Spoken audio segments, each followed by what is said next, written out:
I'm talking to you as this session comes to its halfway point. We have just finished today all of the Senate bills, and now those bills will go over to the House, and the House bills will come over here.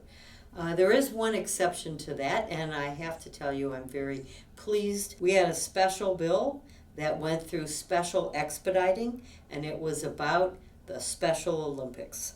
Our kids who participate in the Special Olympics teams are now officially among the enumerated parties who are allowed to rent the school buses to take them to their activities. So not only were the Special Olympics kids really pleased about this, but this was Governor Eric Holcomb's very first bill. It was a fun day. It was a fun bill signing. The other thing that I'm pleased to tell you is that after 7 years of filing bills trying to enact a medical marijuana statute, we finally passed one out of the Senate this session. Now, it's not my bill. It's not as broad as I'd like it to be, but it is a first step. It's a foot in the door, and I'm hoping that before the end of the session, we get a little farther than we got already, and that we bring again to the Summer Study Committee the issue of an expanded medical marijuana program. Another thing that we just voted out of the Senate today was an expanded pre-K program. Again, this was a start. We previously had a pilot program for $10 million that applied in 5 counties. This will add another $6 million to that pot and will expand the program to all of Indiana's counties. It's not enough money. We need some more money, but we're going to be trying to do that over the next 2 months of this session. Okay, well, we're at the end of the first half. Today we passed about, 40 bills off the floor of the Senate.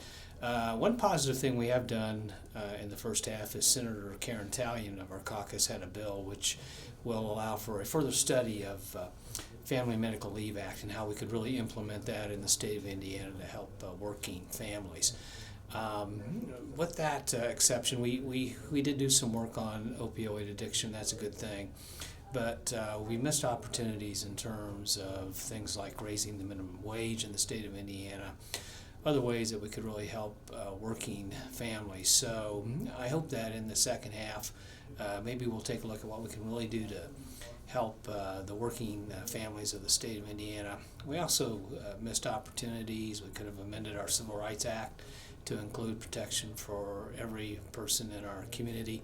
Extremely disappointed that the Indiana Senate did not pass a bias crimes bill. So, in total, we did a little bit of progress for the state, but I think we missed a lot of opportunities, and maybe we can make up for that in the second half of the session. This has been a very interesting year thus far, being my first session representing the 3rd District.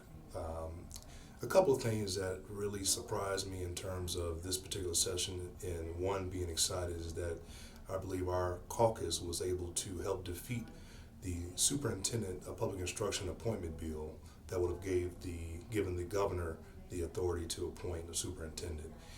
For now, that bill is dead. We were able to gain support from our colleagues on the other side of the aisle.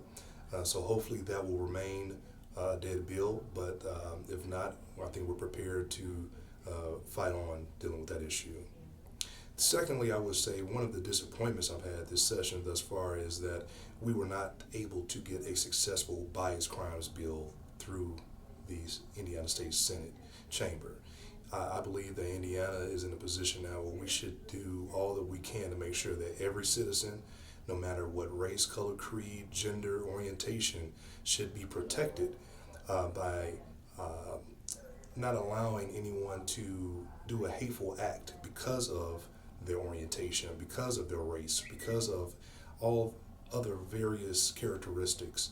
And that's something that I believe the General Assembly should take a serious look at, and we should be very adamant about passing.